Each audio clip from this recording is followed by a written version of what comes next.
Hello and welcome back to the Coosters. My name is Julia and today I am going to be sharing with you what my grade 5 student does with Memoria Press. Our other children are ages 7, 6, 4, 3, and 1. Choosing Memoria Press was a wonderful choice for our family because it is a classical education and it fills in so many gaps that Western education has lost.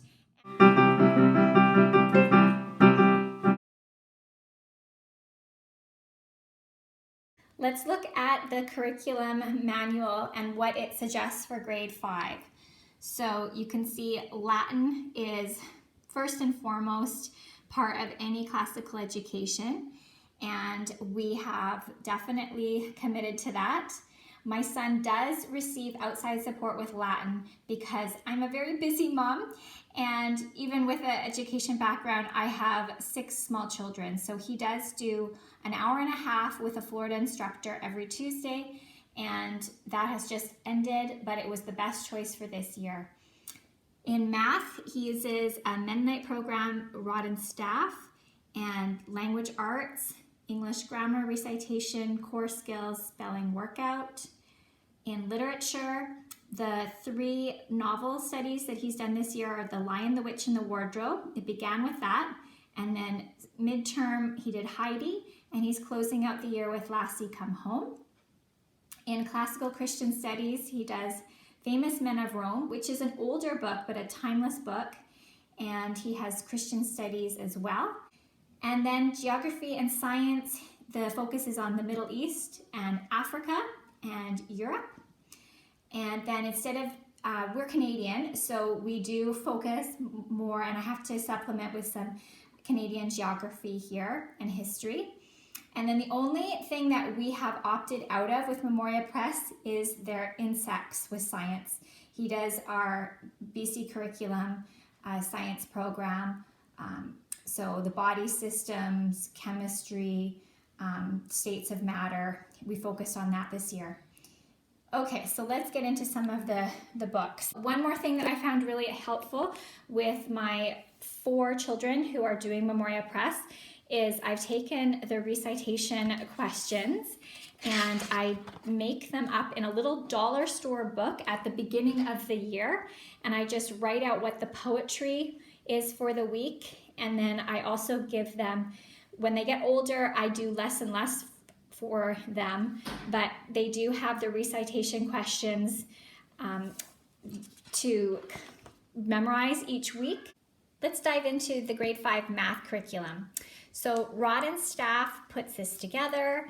There are 2 of these large books in the grade 5 year, and so it is a lot of math, and my son can't write in the book because it's too small. So in his binder here, what's really useful is, and there he's got some drawings, we put in 1 centimeter grid paper for him. And when he uses it, it really does help with keeping his numbers tidy.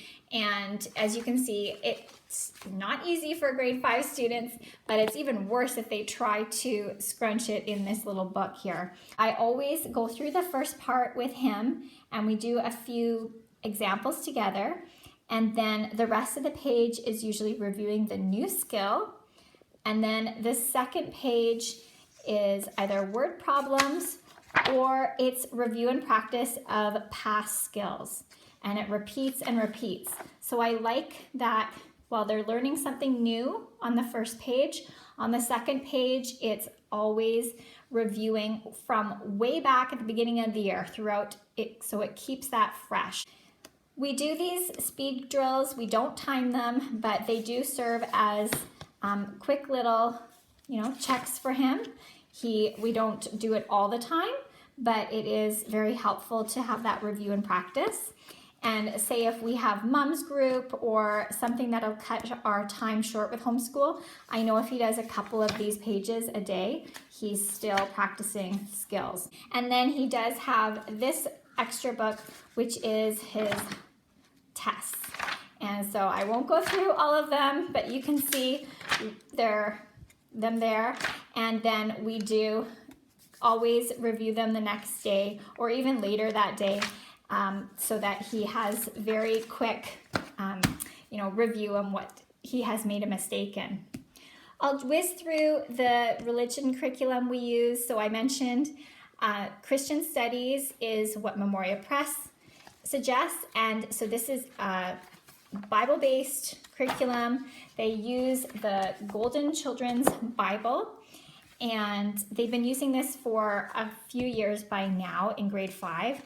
And so the students do mapping. They also learn vocabulary and timeline. There are reading comprehension questions, and it is in depth.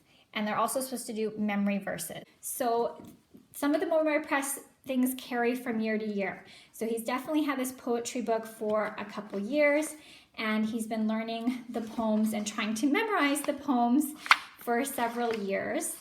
And he's doing more with rhyme scheme and analyzing the poems this year than he's done in the past.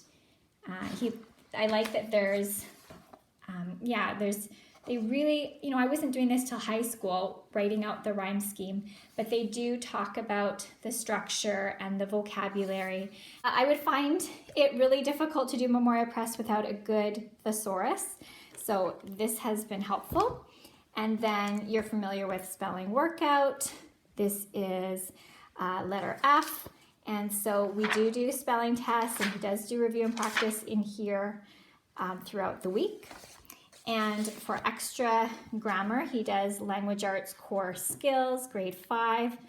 And so that's just really good at, parts of speech and learning just what a good clear sentence is. For the last few years, he's been working in this book to create both illustrations as well as he has to write out the main events. I think he started this in grade 2 or 3. So his, printing and writing has really evolved. I love looking at his little pictures. Here we are, the Exodus.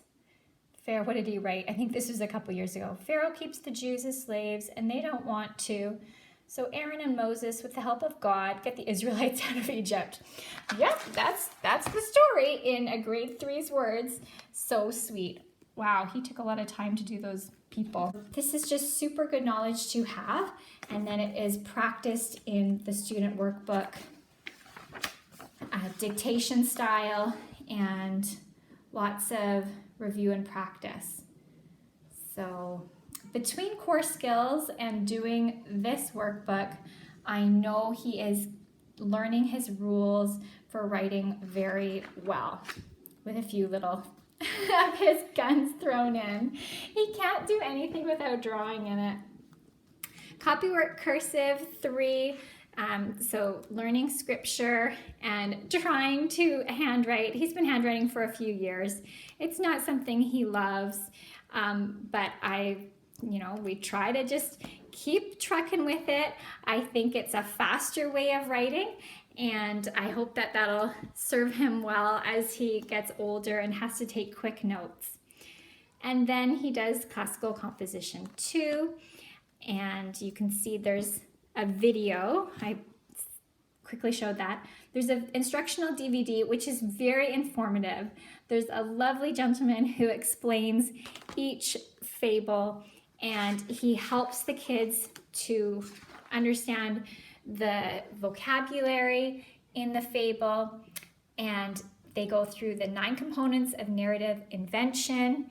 He learns how to make an outline, and he refines that outline. He adds variations to it. He paraphrases it, and then he rewrites the fable in his own words. I let him use the computer to do that. And then he also speaks to me and does a little, puppet show or something. So he's orally reading out to myself and the other kids. So that's sweet. First form Latin, this takes the bulk of his time, I would say. It's a new skill. He does have help from the Florida professor. That has helped me a lot. and his dad also spends time with him on the weekends going through this. We just want to give our kids an introduction to this because, say, if they are thinking of going into the seminary later in life, this might help them. It also just builds an appreciation for the English language and the parts of speech. And I just think it's so rich to learn as part of your classical education. You can, unpack words and word meaning. It's a good start to learning any language because, especially when there's conjugations and things. And the history that comes out of learning this is super cool. And it's all woven throughout the entire classical curriculum, right? So I really recommend this program. This is first form. And I think he's going to do it again next year. He's a young 10. His birthday's in December. So he's the youngest that he can be doing first form Latin. So I think if he does it when he's 10 and again when he's 11, he'll really grasp it. And there's no point rushing this. Then he's doing geography, the Middle East, North Africa, Europe. I have all the maps of the countries by his desk. And so they just read each week about a different country, learn some fun facts, and then they have to put that into their workbook here, and they do map labeling. Famous Men of Rome. This, again, I think this was published many years ago, but boy, it is such an awesome book. And when we finally, as a family, do go to Rome one day, I think my Philip is going to be our tour guide. So that's going to really help us. And so again, they're doing vocabulary and timeline and reading comprehension, and it's a great basis. Okay, so that's the Memoria Press curriculum. We haven't done the book of science, the book of insects. I might just weave this through some lessons in the summertime with all of the kids, but that's not a priority. These are some of the supplemental things we do being Canadian. So we just throw in some Canadian geography. He's learned about government this year. These are some books. He's obsessed with this Native Americans book. He's made himself clothing and teepees. We bought him burlap for his birthday because he wanted to make some of the outfits in here. And so I love this. And his grandma took him to the Museum of Anthropology, which was a great field trip. He's chosen for his second language, German. So we just listened to this German DVD that our homeschool library just gave us. That was nice. And then we've been looking at the first 1,000 words in German. And he tries to talk to his Opa who speaks German about that. And he's in his, I think it's his 6th or 7th year he aged out of music for young children and then went into not really the Royal Conservatory program, but his own thing with his wonderful teacher that taught him NYC. So he does piano every day. This is his book over the last few years. And lastly, for fine arts, he loves to draw. And I just wanted to show this because he did this in his community class. He attends a group class on Fridays with some other homeschoolers. I just thought it was so cute. I love this one. Your favorite book, the Bible. My God. There's our family. His favorite food is sushi. And then he loves anything to do with the Civil War. So he likes to also draw. Every morning when we listen to Catholic Sprouts, he's drawing in here. Okay.